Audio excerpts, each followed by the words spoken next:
Abi ada istrinya, langsung aja aku nanya sama Abi Maki. Abi pernah dengar kasih berita ketika seorang laki-laki menikahi dua perempuan, tapi perempuan itu kakak beradik. Pernah dengar berita itu nggak, Bi? Iya. Pernah dengar ya, Bi ya? Nah aku pengen tahu, aku kebayang-bayang nih. Dalam Islam sendiri boleh nggak sih orang tua itu menikahkan kedua putrinya pada satu laki-laki? Dan boleh nggak sih menikahi dua wanita sekaligus seperti di tayangan barusan Ustadz Abi Maki? Silakan, Abi. Bismillah, izin Habib Syekh. Allah barik. Syekh. Kalau ada pertanyaan dan memang kita pernah dengar, seandainya ada laki-laki ya dinikahkan dengan dua perempuan yang mana itu adalah adik kakak dengan satu wali pastinya, iya, dan dalam waktu yang bersamaan itu tidak boleh, pastinya adalah haram. Iya, tidak bisa untuk dinikahkan. Ini adik kakak perempuan, lalu nikahkan seorang laki-laki dengan satu wali. Itu sepakat para ulama, itu tidak boleh, haram hukumnya. Tapi kalau beda waktu karena satunya misalnya seperti terjadi kepada Sayyidina Utsman bin Affan. Iya, pertama menikah dengan Ruqayyah, lalu Ruqayyah wafat, Rasulullah menikahkan lagi Utsman bin Affan dengan siapa? Ummi Kulthum. Dengan Ummu Kulthum. Maka daripada itu disebutlah Dzatun Nurain yang memiliki dua cahaya. Karena didampingi oleh dua putri Nabi. Jadi seandainya menikah dengan adik kakak, lalu di situ perempuannya adik kakak ini ya, lalu dengan satu wali, maka jelas mutlak tidak boleh dan haram hukumnya. Tidak bisa. Iya.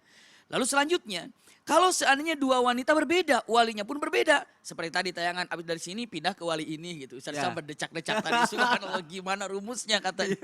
Kalau seandainya seperti tadi tayangannya, satu orang atau bawa dua-duanya, walaupun dibawa dua-duanya, tapi nikahnya dengan wali yang berbeda, secara pendapat para ulama, ya memang dengan mengatakan kalau secara agama sah-sah saja. Ya kenapa? Karena mengikuti dari kalimat fankihu ma thaba lakum minan nisa'i masna wa thulatha wa ruba' tanpa ada jeda waktu, tanpa harus bagaimana, laksanakan saja, bisa saja asal dengan wali yang berbeda. Bukan hanya dengan wali yang berbeda saja, tapi pastinya dengan perempuan yang berbeda. Tidak berada dalam keadaan adik kakak. Sah, silakan. Tapi kayak tidak tahu kalau seandainya di dalam hukum negara seperti apa. Ya. Karena apa? Karena kalau tadi Habib dengan mengatakan kata-katanya harus seperti satu kufu atau segala macamnya. Ternyata ada lagi kalau lihat daripada untuk masalah punten poligami begitu ya, dengan mengatakan apakah sudah cukup untuk memenuhi kebutuhannya, apakah ada izin seperti apa, banyak hal yang ditilai untuk secara kenegaraan. Makanya kita ini hidup di negara, maka hormati tentang keputusan-keputusan apa-apa yang ada. Bukan hanya oh ini kan halal, ini halal, tapi bagaimana cara negaranya, silakan untuk didiskusikan dengan KUA-nya mungkin yang ada ya. Maka usikum wa iyaya nafsi bitaqwallah.